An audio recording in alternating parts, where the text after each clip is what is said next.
My dear students, our Torah portion, Shalach, tells us of Moses' appeal to God to forgive the Jewish people's faithlessness. Most religions ask their followers to forgive others as God forgives them. And most cultures believe that forgiveness is the proper resolution of conflict. We are told we ought to forgive because it is good for us, breaks the cycle of hatred, enables us to get on with our lives, and lays our burden down. Failure to forgive, we are warned, will injure and diminish us. I think that forgiveness is overrated. As Gene Safer writes, the pressure everyone feels to forgive everything and everybody is responsible for a flood of false forgiveness that estranges people from their real feelings. Forgiveness often lets offenders off too easily.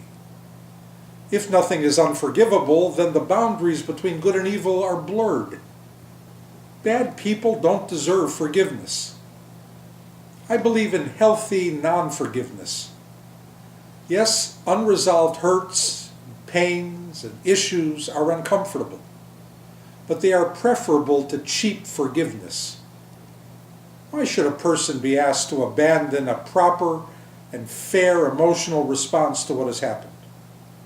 Forgiveness is not the solution to evil actions, betrayals, and humiliations. If the past hurt involves some deep part of who we are, then forgiving does further damage by forcing us to pretend that what mattered greatly to us didn't really matter. Holding on to a small hurt that we ought to let go is spiritually unhealthy. But letting go of a large hurt that we ought to hold on to is equally unhealthy. Some religions instruct us to forgive without conditions. In Judaism, we are taught that forgiveness is predicated on numerous conditions and circumstances. The Torah is not against forgiveness. The Torah is not vindictive. The Torah calls for forgiveness in many situations.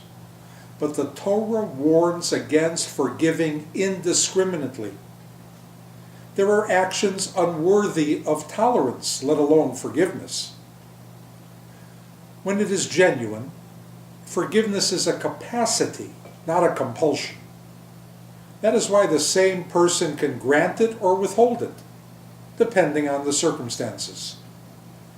The ability to discriminate between knee-jerk forgiveness and healthy non-forgiveness signifies wisdom.